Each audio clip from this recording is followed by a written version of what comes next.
Você já comeu hoje? Você já fez alguma refeição no dia de hoje? Quarta-feira, 6 de julho de 2022? Estou te perguntando isso porque são 3h07 no horário de Brasília e, nesse momento, 15 milhões e 400 mil brasileiros, ou 7% da população do país, podem não ter feito nenhuma refeição. Podem não ter comido nada hoje.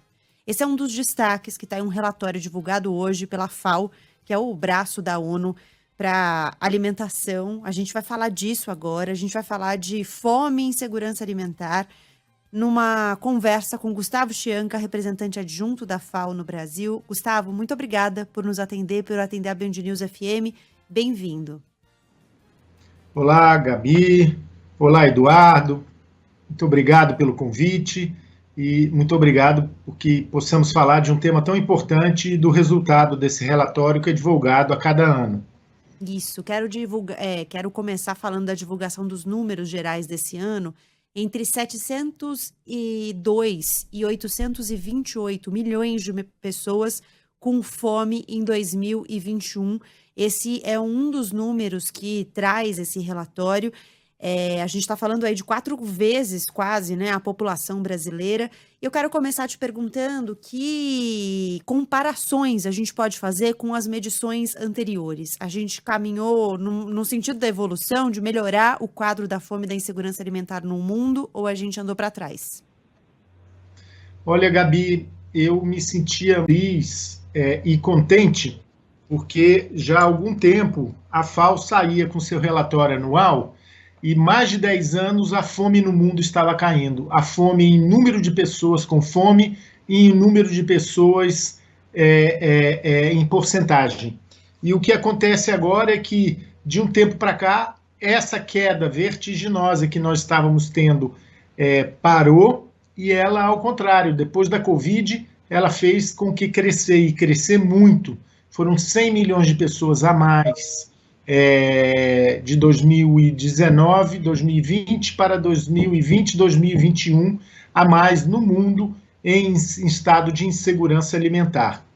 Isso significa que, pelo menos uma vez no ano, essas pessoas declararam que elas não comeram nada durante um dia, não por uma opção religiosa ou por um regime, mas porque não tiveram nada para comer. Imagina o que comeram depois, não é? De que forma e que alimentação tiveram depois.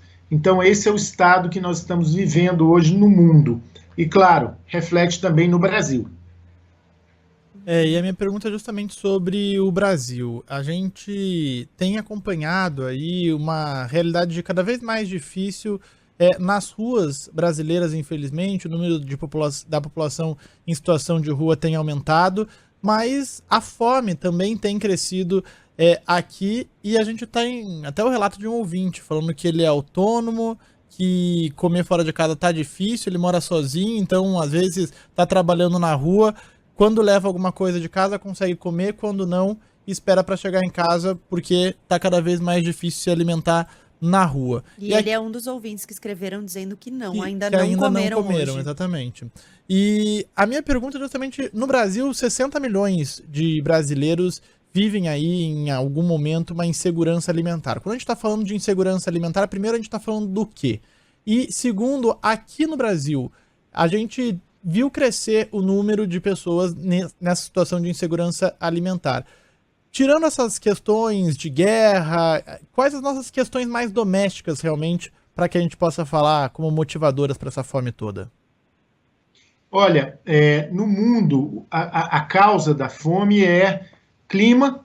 Muita gente deixa de produzir, principalmente agricultores nas regiões mais pobres do mundo, porque está havendo uma mudança climática, uma variação do clima, que faz com que essas pessoas deixem de produzir e, ao contrário, vão para as cidades aumentar o número de contingente de pessoas procurando emprego.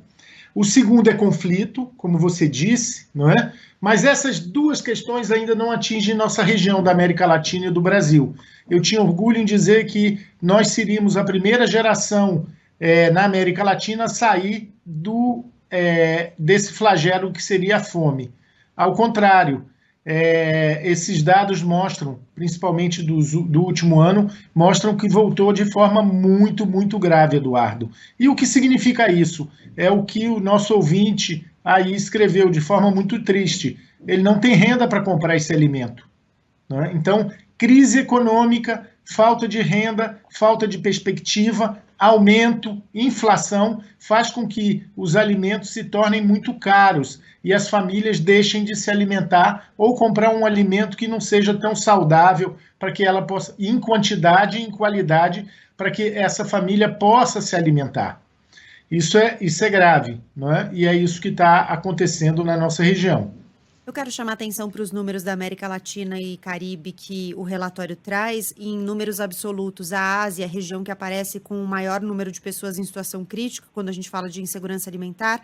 Em números proporcionais, a África é a região com o maior número de pessoas nessa situação. E aí vou chamar atenção para a situação de América Latina e Caribe, onde 8,6% da população passa fome, 56 milhões de pessoas nessas regiões. E quando a gente fala de insegurança alimentar, a gente não está falando apenas de fome, né? Você destacou aí, Gustavo, falou de pessoas que ou não estão comendo ou estão diminuindo a quantidade e a qualidade das refeições. Isso também entra no cenário de insegurança alimentar. E aí, quando a gente olha para isso, e não para fome especificamente, a gente está falando de 40,6% da população de América Latina e Caribe, 14,2% em uma insegurança alimentar severa.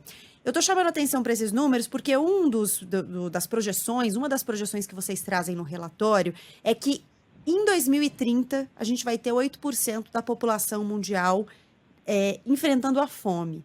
E 2030 é um ano-chave, porque é em 2030 que nós temos uma série de compromissos assumidos para serem finalizados, para tentar melhorar, finalizados e renovados, eu diria, né? Para tentar melhorar as condições do mundo em várias áreas. Os Objetivos de Desenvolvimento Sustentável têm como prazo 2030. São objetivos assinados por países, por empresas, por agentes sociais de várias naturezas.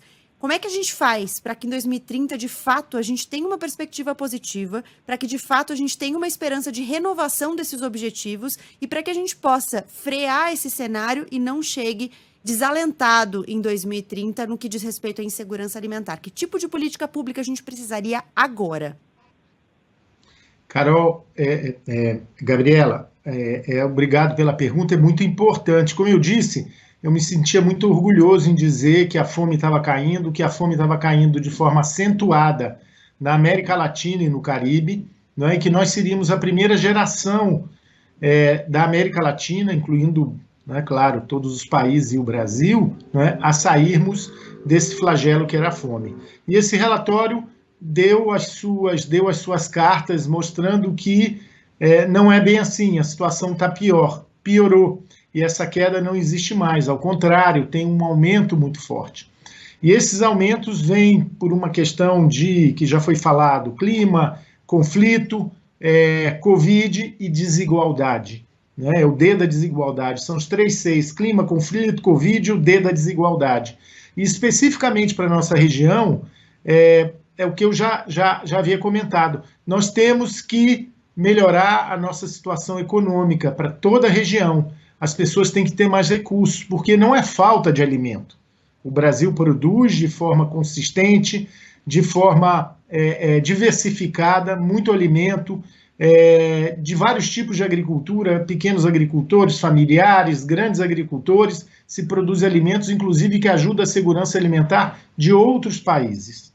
Então não é por falta de alimento, não é por falta de infraestrutura, porque nós temos aí supermercados, feiras livres, então o alimento chega. O que não tem é a condição financeira dessas pessoas acederem a esses alimentos, em quantidade e qualidade.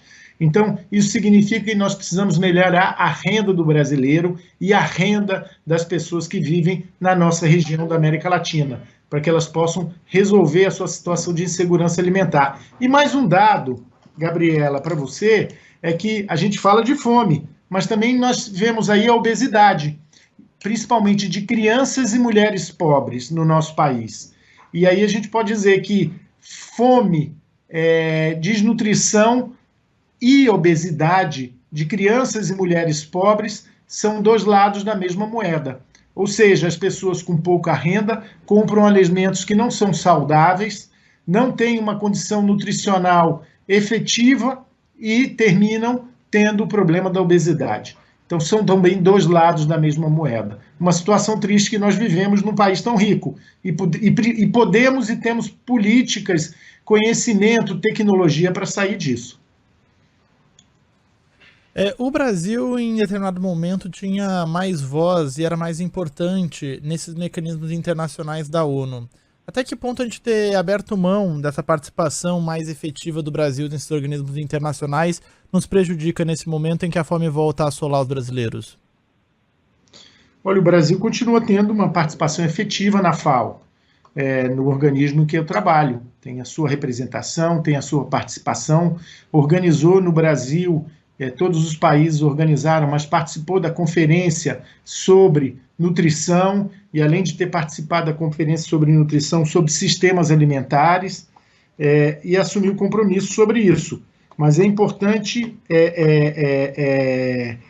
todos os países, não digo só do Brasil, se comprometam cada vez mais com essas organizações internacionais e agências da ONU, que na verdade trazem aí um consenso e procuram aí ajudar os países a terem políticas de melhoria de melhoria de várias situações, e especificamente da FAO em relação à segurança alimentar. No mundo em 2020 e que em 2012, né, a comparação que vocês trazem é com 8 anos antes, 37% era esse valor, esse índice global de amamentação exclusiva para os bebês.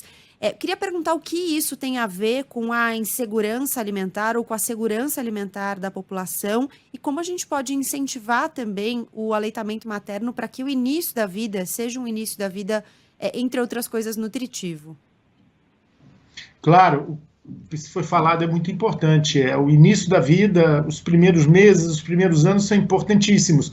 Como uma planta que necessita crescer e necessita nos seus primeiros dias e meses ter alimento, ter água, ter o que ela necessita para crescer e ela se tornar saudável, a mesma coisa com o humano, vivemos. Então, essa é um dos exemplos importantíssimos, o aleitamento materno e a nutrição infantil dos seus primeiros anos. E a FAO e os organismos das Nações Unidas trabalham com essa temática, preconizam isso de forma muito, muito, muito, muito clara. No Brasil, nós temos um programa, que é um programa de Estado, que é a alimentação escolar, que alimenta 16 milhões de jovens e crianças nas escolas todos os dias. E isso é um dos fatores ainda que garante a segurança alimentar, porque muitas crianças têm e jovens têm o seu principal fonte de principal alimentação na escola. E isso é até um orgulho para quem é brasileiro e tenha esse programa que possa ser um programa visto pelo mundo inteiro e levado para o mundo inteiro como uma forma de combate eficaz à segurança alimentar, à insegurança alimentar. E só para terminar aqui, um ouvinte mandou uma mensagem que eu acho importante dizer, né, que as desigualdades elas vão se retroalimentando, né, o ouvinte falando, se a mãe, por exemplo, né, que é a única responsável possível ali da amamentação, não tem alimentação adequada, provavelmente ela não vai conseguir amamentar também, além do que, se você está se matando de trabalhar, você não tem como se dedicar ao aleitamento materno, então tem uma série de camadas aí para a gente observar, é isso, 3h21 agora. Gustavo Chianca, representante adjunto da FAO no Brasil. Gustavo, obrigado por ter conversado com a gente aqui na Band News FM. Até uma próxima. Boa sorte e bom trabalho.